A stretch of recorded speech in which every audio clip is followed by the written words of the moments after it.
कि डब्ल्यूएचओ ने एक बहुत मुख्य बात ये कही है कि वैक्सीन पे हमें ध्यान देना है, और साथ ही वैक्सीन के अलावा भी, जैसे कि माननीय प्रधानमंत्री ने कई बार इस विषय में कहा है कि दवाई भी कड़ाई भी, तो उसी तरीके से use of mask, physical distancing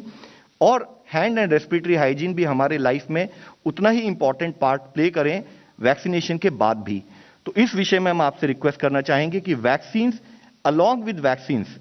all other measures have to be continued. साथ ही देश में जैसे ही हमें इस पर्टिकुलर ओमिक्रॉन वेरिएंट के बारे में खबर आई दुनिया से,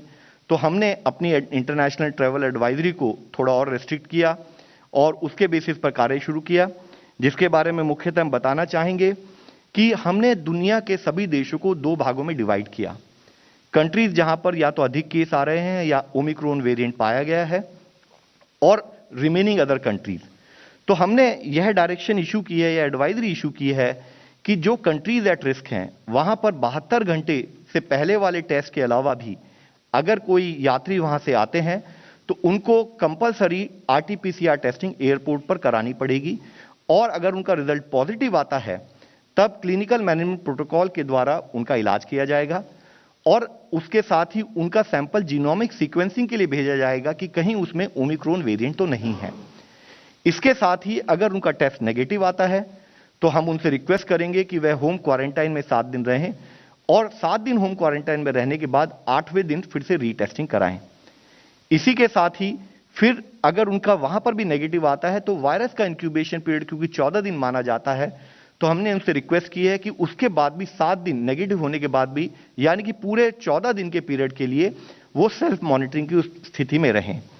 साथ ही वह देश जो कि एट रिस्क की कैटेगरी में आज नहीं आते, लेकिन जिस गति से यह वेरिएंट फैल रहा है या ओवरऑल यूरोप या कुछ देशों में अधिक केस नोट किए जा रहे हैं, तो हमने यह भी कहा है कि बाकी देशों से आने वाले यात्रियों को भी 2% लो पैसेंजर्स को हम आरटीपीसीआर टेस्टिंग के द्वारा टेस्ट करेंगे, और अगर वह नेगेटिव आते हैं तो उनको 14 दिन सेल्फ मॉनिटरिंग करनी है। यह रिवाइज्ड गाइडलाइंस हमारी 1 दिसंबर से इंप्लीमेंटेशन में आ चुकी हैं, और अब तक अगर हम सुबह 8 बजे तक का डेटा देखें तो देश में ऐसी 37 फ्लाइट लैंड की पिछले एक दिन में, और उसमें 7,976 पैसेंजर्स आए जिनको कि आरटीपीसीआर टेस्ट एयरपोर्ट पर किया गया, और उसमें से 10 पैसेंजर्स आरटीपीसीआर पॉजिटिव थे, तो जिनका जीनोमिक सैंपल भी हमने कलेक्ट करके भेज दिया है। इस विषय में हम डब्ल्यूएचओ की गाइडलाइन, डब्ल्यूएचओ की जो एडवाइस है उसको भी हाईलाइट करना चाहेंगे कि डब्ल्यूएचओ ने कहा है कि हम ब्लैंकेट ट्रेवल बैन ना लगाएं देश, और साथ ही कहा है कि एविडेंस बेस्ड और रिस्क बेस्ड अप्रोच के तहत हम अपने स्क्रीनिंग ऑफ पैसेंजर्स बढ़ाएं, अपनी टेस्टिंग बढ़ाएं, और क्वारंटाइन रिलेटेड अपनी जो प्रोसेस है उनको और स्ट्रेंथन करें, उसके तहत ही हम लोग कार्य कर रहे हैं।